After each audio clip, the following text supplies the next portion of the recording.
بسم الله الرحمن الرحيم. الحمد لله الذي أنزل على عبده الكتاب ولم يجعل له عوجا قيما لينذر بأسا شديدا من لدنه ويبشر المؤمنين الذين يعملون الصالحات أن لهم أجرا حسنا ماكثين فيه أبدا وينذر الذين قالوا اتخذ الله ولدا ما لهم به من علم ولا لآبائهم كبرت كلمة تخرج من أفواههم إن يقولون إلا كذبا فلعلك باخع نفسك على آثارهم إن لم يؤمنوا بهذا الحديث أسفا إنا جعلنا ما على الأرض زينة لها لنبلوهم أيهم أحسن عملا وإنا لجاعلون ما عليها صعيدا جرزا أم حسبت أن أصحاب الكهف والرقيم كانوا من آياتنا عجبا إذ أوى الفتية إلى الكهف فقالوا ربنا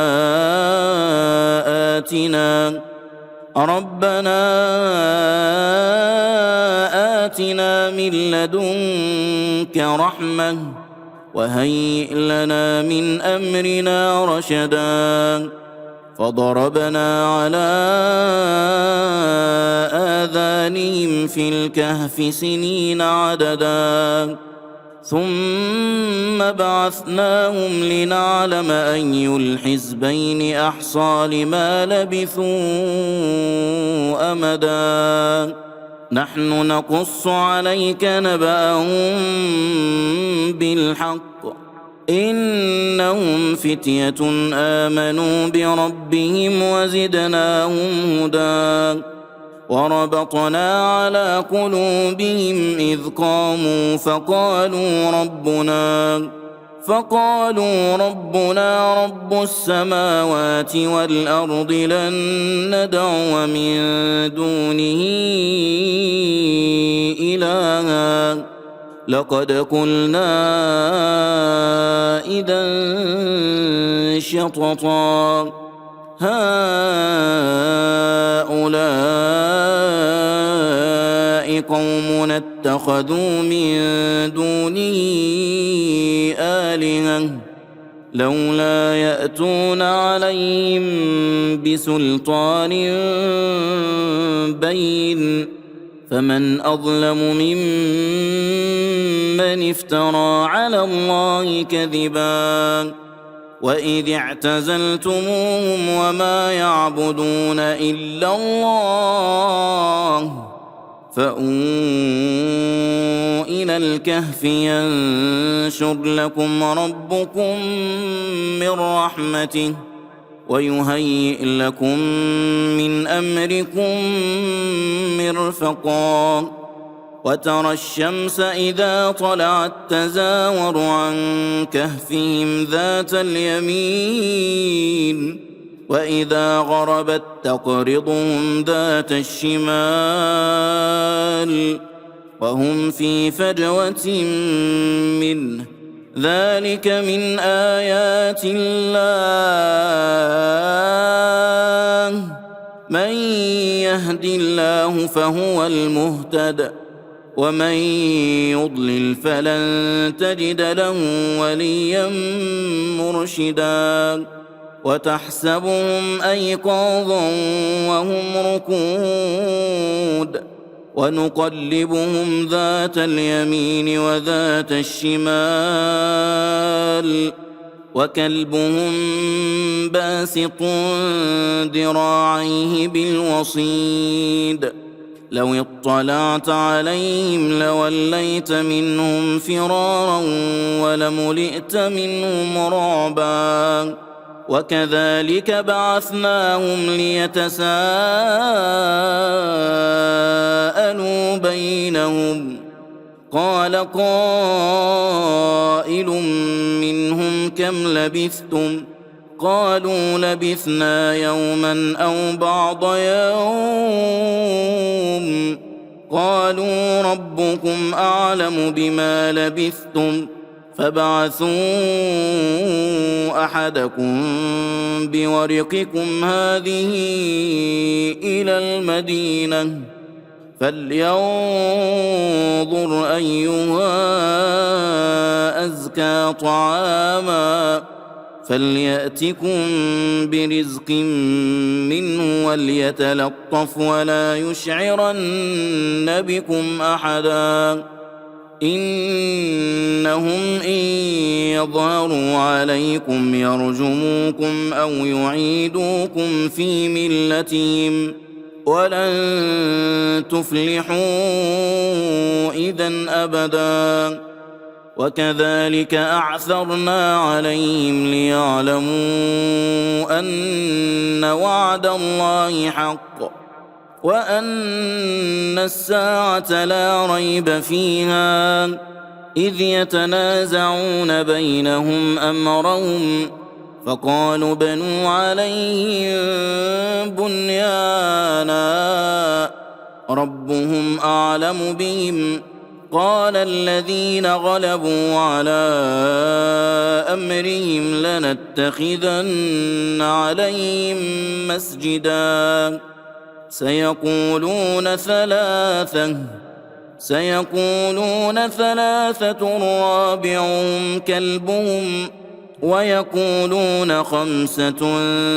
سادسهم كلبهم رجما بالغيب ويقولون سبعة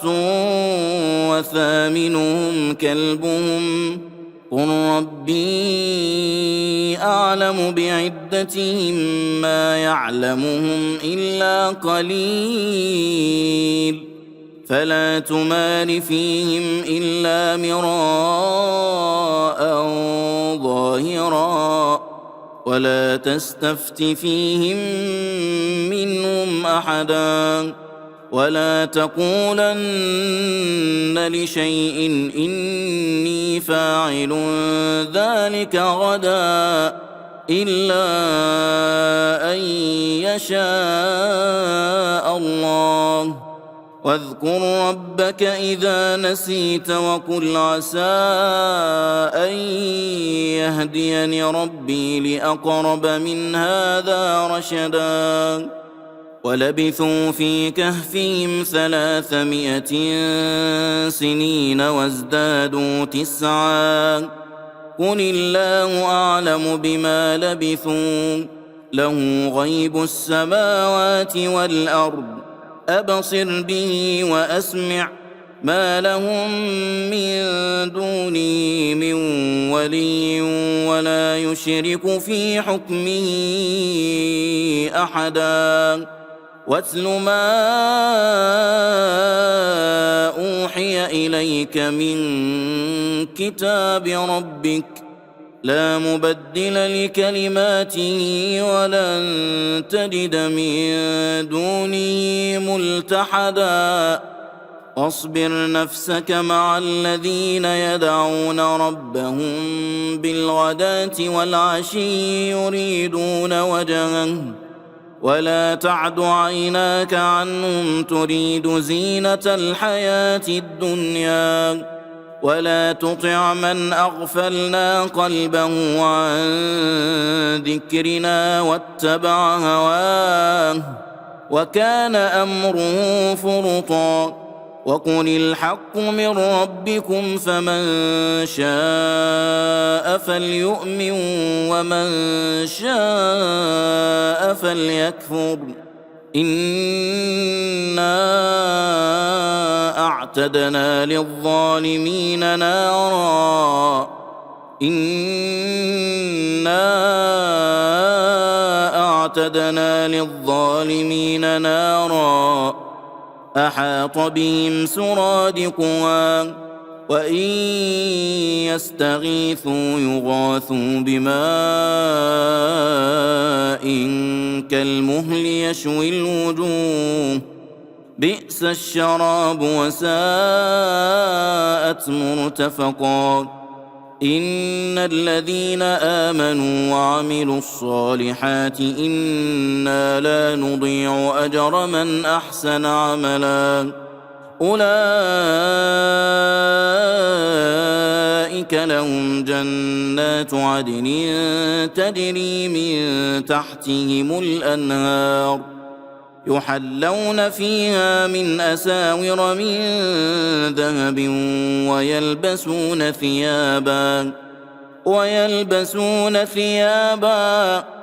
ويلبسون ثيابا خضرا من سندس واستبرق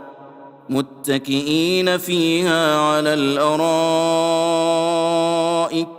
نعم الثواب وحسنت مرتفقا واضرب لهم مثلا رجلين جعلنا لأحدهما جنتين من أعناب وحففناهما بنخل وجعلنا بينهما زرعا كلتا الجنتين آتت أكلها ولم تظلم منه شيئا وفجرنا خلالهما نهرا وكان له ثمر فقال لصاحبه وهو يحاوره أنا أكثر منك مالا وأعز نفرا ودخل جنته وهو ظالم لنفسه قال ما أظن أن تبيد هذه أبدا وما أظن الساعة قائمة ولئن رددت إلى ربي لأجدن خيرا منها منقلبا قال له صاحبه وهو يحاوره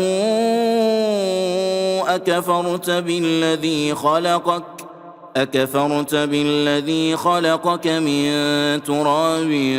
ثم من نطفة ثم سواك رجلا لكن هو الله ربي ولا أشرك بربي أحدا ولولا إذ دخلت جنتك قلت ما شاء الله لا قوة إلا بالله إن ترني أنا أقل منك مالا وولدا فعسى ربي أن يؤتيني خيرا من جنتك ويرسل عليها حسبانا من السماء فتصبح صعيدا زلقا أو يصبح ماؤها غورا فلن تستطيع له طلبا وأحيط بثمره فأصبح يقلب كفيه على ما أنفق فيها وهي خاوية على عروشها ويقول يا ليتني لم أشرك بربي أحدا ولم تكن له فئة ينصرونه من دون الله وما كان منتصرا هنالك الولاية لله الحق هو خير ثوابا وخير عقبا واضرب لهم مثل الحياة الدنيا كماء إن أنزلناه من السماء فاختلط به نبات الأرض فأصبح هشيما تذروه الرياح وكان الله على كل شيء مقتدرا. المال والبنون زينة الحياة الدنيا والباقيات الصالحات خير عند ربك ثوابا وخير آمالا. ويوم نسير الجبال وترى الأرض بارزة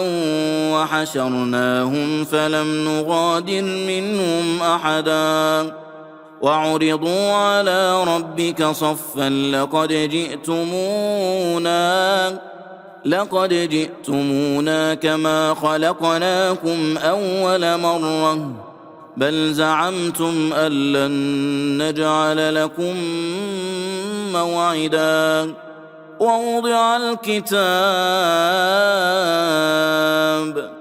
ووضع الكتاب فترى المجرمين مشفقين مما فيه ويقولون يا ويلتنا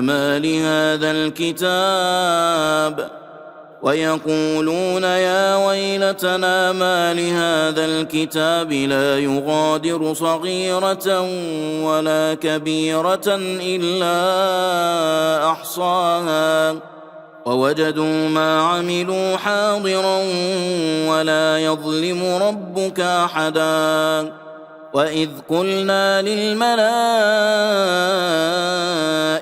اسجدوا لآدم فسجدوا إلا إبليس كان من الجن ففسق عن أمر ربه أفتتخذونه وذريته أولياء من دوني وهم لكم عدو بئس للظالمين بدلا. ما أشهدتم خلق السماوات والأرض ولا خلق أنفسهم وما كنت متخذ المضلين عضدا. ويوم يقول نادوا شركائي الذين زعمتم فدعوهم فلم يستجيبوا لهم وجعلنا بينهم موبقا. ورأى المجرمون النار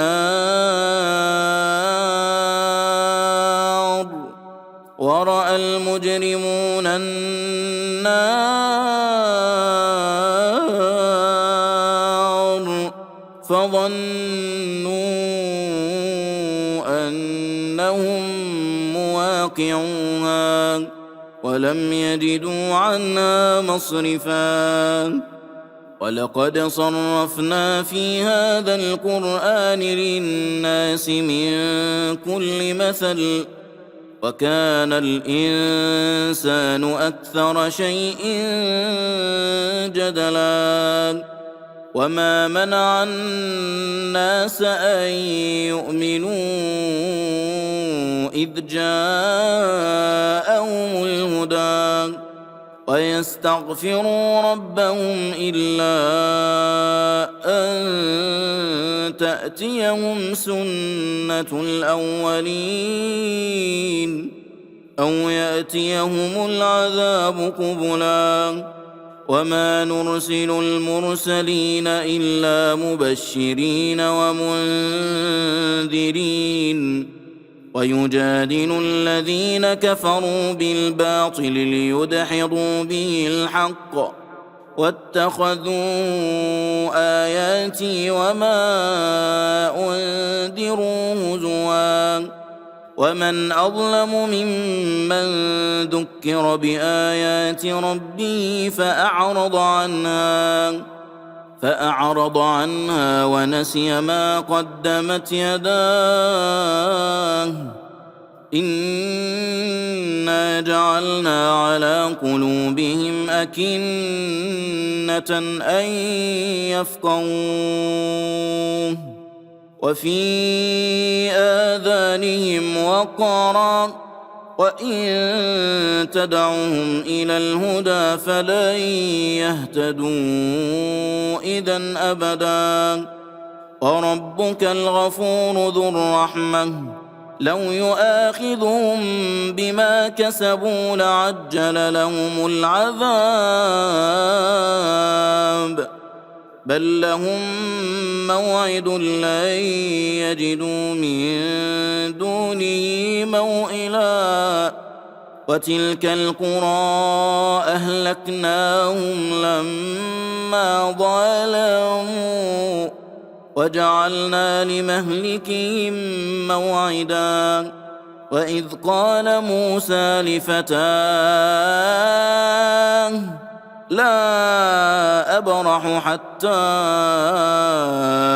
أبلغ مجمع البحرين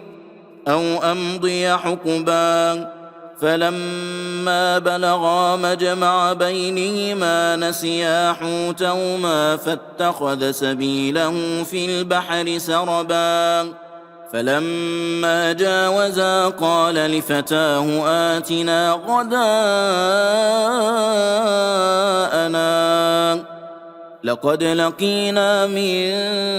سفرنا هذا نصبا قال أرأيت إذ أوينا إلى الصخرة فإني نسيت الحوت وما أنسانيه إلا الشيطان أن أذكره واتخذ سبيله في البحر عجبا قال ذلك ما كنا نبغي فارتدا على آثارهما قصصا فوجدا عبدا من عبادنا آتيناه رحمة من عندنا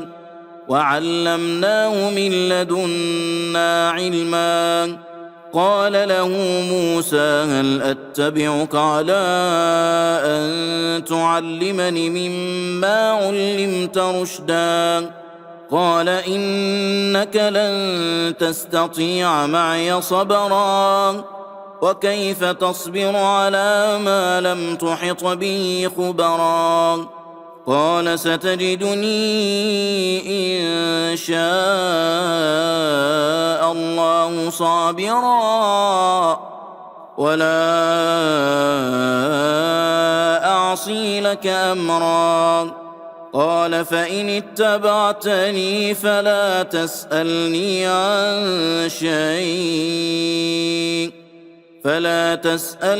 عن شيء حتى أحدث لك منه ذكرا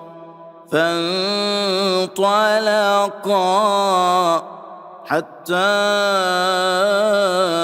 إذا ركبا في السفينة خرقها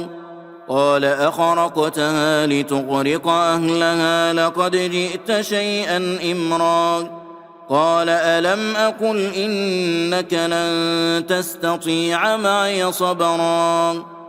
قال لا تؤاخذني بما نسيت ولا ترهقني من أمري عسرا فانطلقا حتى إذا لقيا غلاما فقتله قال أقتلت نفسا زكية بغير نفس لقد جئت شيئا نكرا قال ألم أقل لك إنك لن تستطيع معي صبرا قال إن سألتك عن شيء بعدها فلا تصاحبني قد بلغت من لدني عذرا فانطلقا حتى إذا أتيا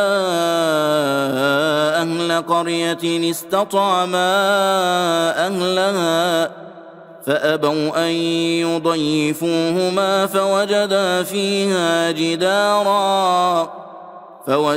فيها جدارا يريد أن ينقض فأقامه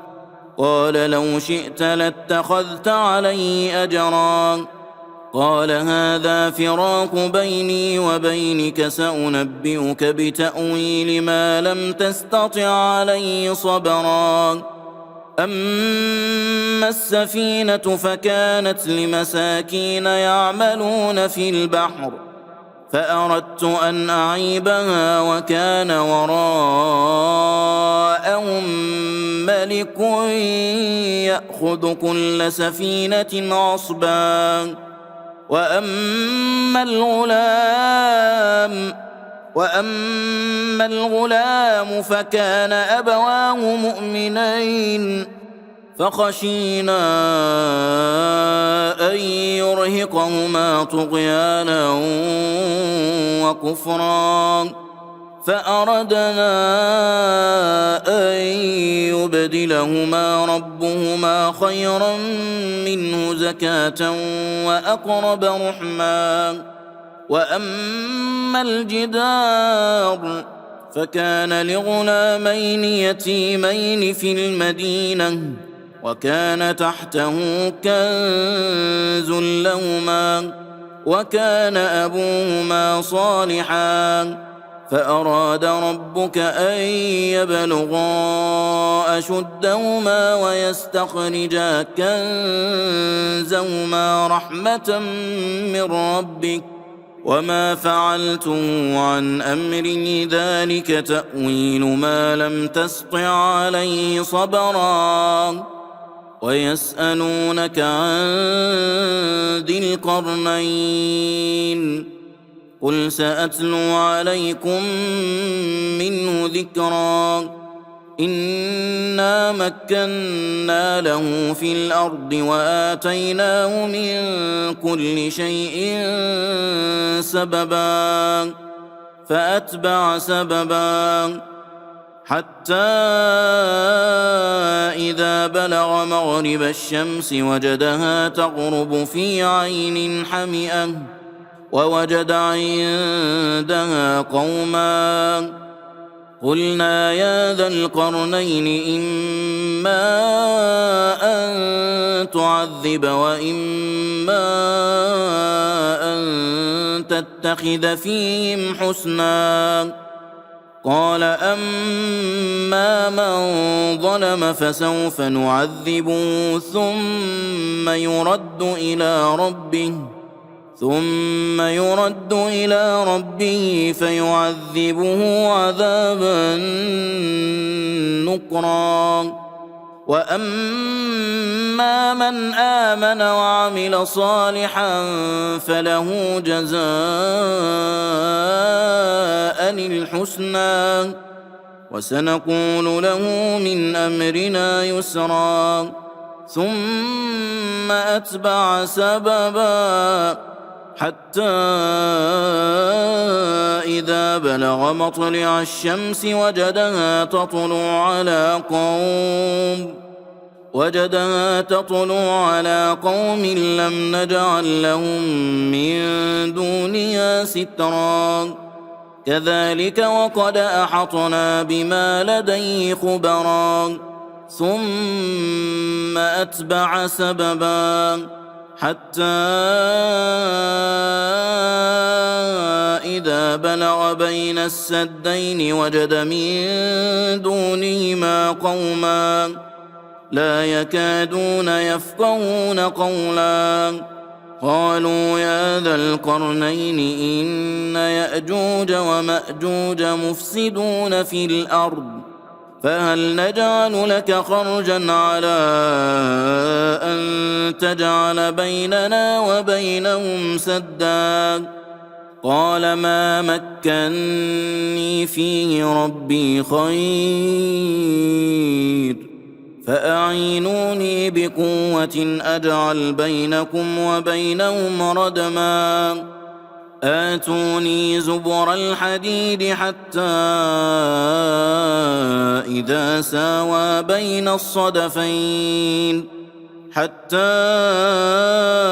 إذا ساوى بين الصدفين قال انفخوا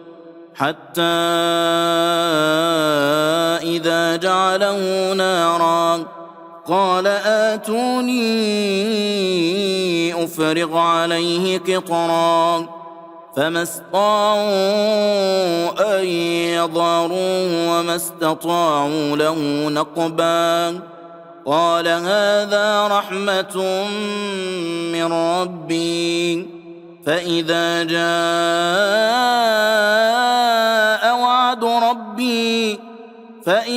جاء وعد ربي جعله دكاء وكان وعد ربي حقا وتركنا بعضهم يومئذ يموج في بعض ونفخ في الصور فجمعناهم جمعا وعرضنا جهنم يومئذ للكافرين عرضا الذين كانت أعينهم في غطاء عن ذكري وكانوا لا يستطيعون سمعا أفحسب الذين كفروا أن يتخذوا عبادي من دوني أولياء إنا أعتدنا جهنم للكافرين نزلا قل هل ننبئكم بالأخسرين أعمالا الذين ضل سعيهم في الحياة الدنيا وهم يحسبون أنهم يحسنون صنعا أولئك الذين كفروا بآيات ربهم ولقائه فحبطت أعمالهم فلا نقيم لهم يوم القيامة وزنا ذلك جزاؤهم جهنم بما كفروا واتخذوا آياتي ورسلي هزوا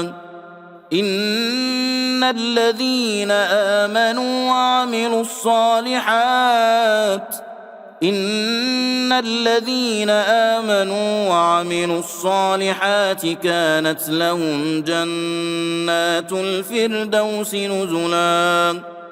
خالدين فيها لا يبغون عنها حولا قل لو كان البحر مدادا لكلمات ربي لنفد البحر قبل أن تنفد كلمات ربي ولو جئنا بمثله مددا قل إنما أنا بشر مثلكم يوحى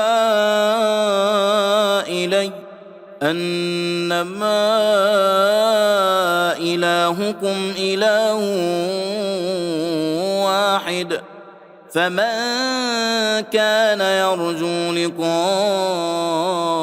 ربه فليعمل عملا